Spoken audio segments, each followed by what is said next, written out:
Sandbanks is one of the most sought out places to live in the UK, often referred to as the Palm Beach of the UK, with the average housing prices being £2 million. If you see. Whoa. So imagine this. You and your best friend, only at 19 years old, decide to move 200 miles away from home to live in one of the richest areas to live in the world. And this is how we did it.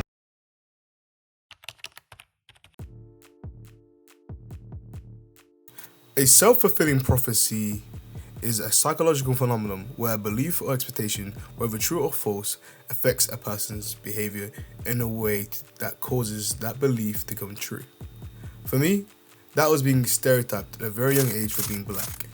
I was told by people that I wouldn't be anything special or do anything important. I'll be lucky not to be the stereotypical black boy with a single parent. So I came to the conclusion, I've got to prove these people wrong. So this is why I decided I need to make some money.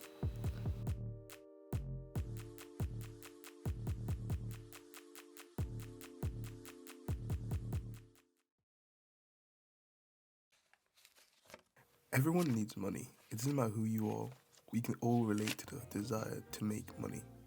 So how do you even get it? There's countless ways. Some more ethical than others.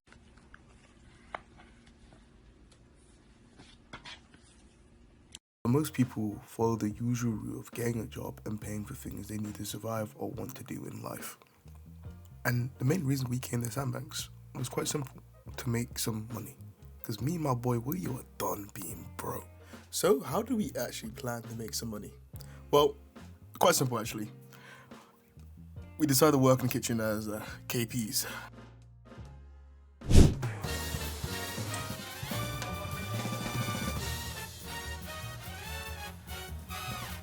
On my ticket,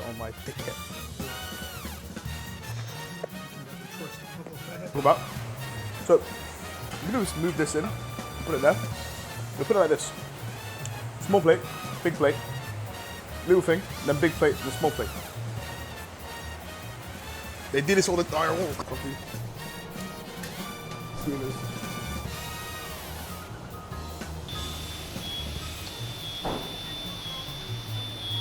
What's up, boys? I see, thank you. Being a KP sounds easy on paper, you know, because you're just washing plates, cleaning the kitchen, and occasionally helping the chefs, and just doing odd jobs. But doing the same thing over and over again, expecting change. That's called insanity. Genuinely, that's what it's like being a KP. Because for 35 to 40 hours a week, me and my best friend, we were working 8 a.m. to 3 p.m, sometimes maybe even 5 p.m, or 3 p.m. to the restaurant close, 5 days a week. The repetitive nature of the job made it so exhausting. Because yeah, I know it's a full-time job, but genuinely, you had no life. And don't even get me started on split shifts and stuff like that. Up in my room in the morning, put on my dirty shoes in the morning. Heard mama crying last night. Essentially, what a split shift is that you would start in the morning, maybe around 7 or 8 a.m, and then finish your first half of your shift around 1 p.m. or 2 p.m, depending how busy you are, and then come back in the evening at maybe 4 p.m. or 5 p.m, and then finish the restaurant closed. This wouldn't be so bad if it was a peak summertime. There's so much work to do. So essentially, the best way to do it was to start at 8 a.m, finish at 2 p.m, and come back at 4, so you have enough time to do all the workload before it gets too much. Because realistically, if you don't start earlier, you just end up staying later into the night. And what made it so worse is that, let's say at a morning shift, after that, you have to be up before 8 a.m. Now you see the issue. Unpredictability of your schedule was the biggest challenge. Because some days you work on morning shifts, other days you work late shifts, and other days you work split shifts. And the lack of routine has left me sleep deprived. And trying to balance my life, the very little I had around my work, just wasn't possible. And same thing for Oscar too. You should have seen his room. Genuinely, it looked like a mental health asylum, something like that. Oh my gosh. And on the rare days, we both had days off, and we went to Bournemouth Town, and we could talk to the locals and chill at the beach. It was quite good. It felt like a bit like a holiday. Furthermore, most people we met at Sandbanks were fairly nice and friendly, And, you know, you could always head into Bournemouth Town for a change of pace. Watch where you're going, nigga.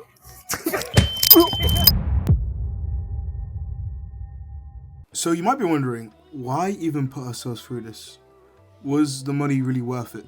Yes, but also no, it wasn't. But due to the burden put on our shoulders, it was necessary for us to do this. And I wanted to prove to myself that it was possible to stand on my own 2 feet and try and make a change against what people thought or believed about me, even if it was small. As the truth is, life sucks and you're gonna have to do things you don't want to do. And everyone carries a burden on their back, whether it's small or big. You watching this video have some sort of weight that you feel on your shoulders. Whether it's your own personal insecurities, school or work, maybe relationships with another person, it could quite literally be anything for every single person on planet Earth. And what I've realized in my own experience is that bad things happen to good people and good things happen to bad people. It doesn't always matter what kind of karma you put up. Life can just screw you over regardless.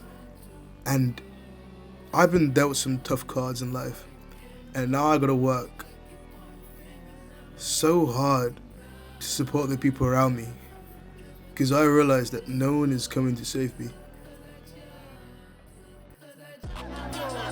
do what I say. Could never do as I could. Bitch, I'm going to talk to my face. Like who knows why I chose what I choose.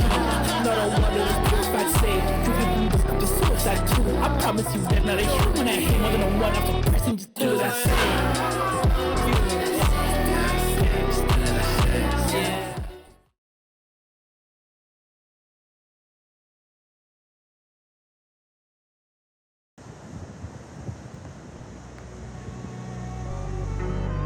From losing a parent and falling victim to a massive scam that caused my family to lose lots of money, life has never been easy for me. But despite that, I realized that coming down to Sandbanks has helped me grow and became much more aware, not only just my own life, but other people's lives too. My perspective on life was so broadened as I got to see the duality of people who had to work every day just to live and provide for their family, and had really no other choice other than to work. But also got to see the people who had all the money, the fancy car and everything they had in life. And still, both kinds of people weren't happy. Both kinds of people were still very unsatisfied with their lives. And I realized that despite what everyone goes through, everyone carries a burden. And it really doesn't matter what position you are in life, you still could be going through something and it feels as though the weight of the world is on your shoulders. And it's starting to feel like seeing so many different perspectives in life. So I realized that I wanted to live a life that I was actually happy with. But doing so made me so burnt out, as it felt like I had so much weight on my shoulders. And I really wanted to prove to myself that I could do it, despite everything I've been through. Because to me, how the hell can you live a life being told what to do, how to live for 30, 40 years? How are you going to tell me that's freedom? That's your life. Some guy I was working with, 30 years he spent living as a fucking pot washer. And you were supposed to tell me that's meant to be your life. 30 years of your life being told how to live it. I just wanted to essentially defy the odds, defy what people labeled me as young, to prove a point that you can make a change, even if it was so small and insignificant. But when a burden gets too much, when the weights really start weighing down on you, that's when you realize that it's easier to split the weight of the world between two rather than just one person.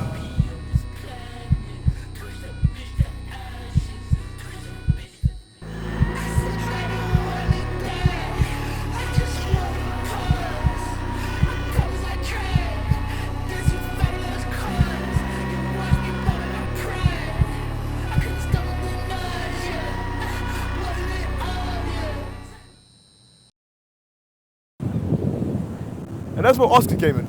Both of us had to work. We didn't really have much of a choice. Eventually, we were going to have to do this one day in our lives, and this time came right now. But the fact we had each other, and the fact we could split this burden between us, were able to make it to the end and be in a position in life, both mentally, physically. Stop the cap. Stop the cap right now. Stop the cap. No bullshit. In which we've never been before.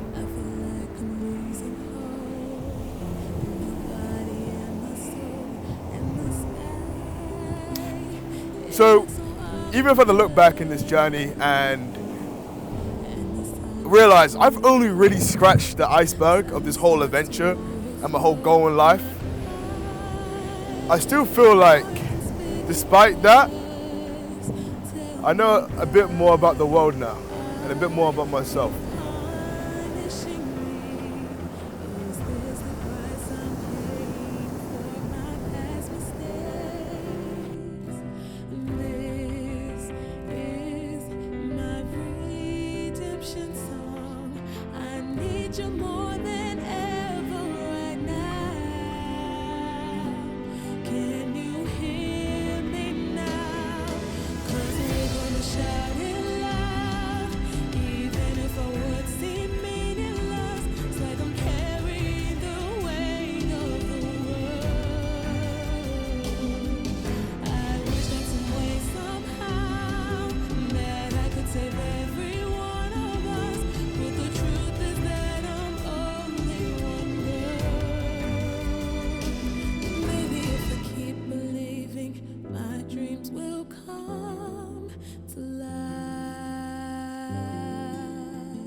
Cool.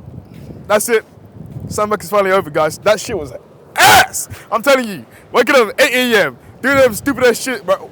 Never be a KP. All my life, never be a KP. Oh my, you don't understand how mentally inducing it is. Like, what? Even working this video, I wanted to kill myself for having flashbacks. And don't even get me started on the other KP. Out of respect, I'll save that man some privacy. Oh my. For reference, don't even let Sandbanks, by the way. We're over in Bournemouth. Sandbanks is over there. Yeah, I couldn't be bothered to go there. But yeah, this is part one of Way of the World.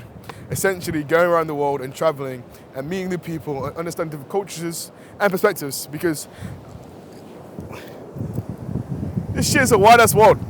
And how are you meant to tell me you're gonna live 30 years in the same place without experiencing life? Peep that, there's people who stayed in the UK for 30, 40, 60 years and only ever been abroad to Spain. But like, no offense to Spanish people, but imagine going abroad to go to Spain and going to a place where all you keep, like, yo, you can't tell me that's life. There's people on the other side of the planet with a complete different history to yours, and you're telling me you don't learn about that. I don't know. That's just my pet peeve. But just a little bit of a rant. But yeah. Anyways, catch you guys in the next video.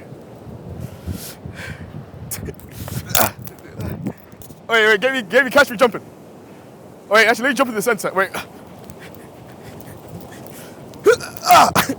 Wait, I want to do like the movies where they're like, Yeah, you do one like that, or you know. Wait, should I do like this? Wait, how should I do it? Like.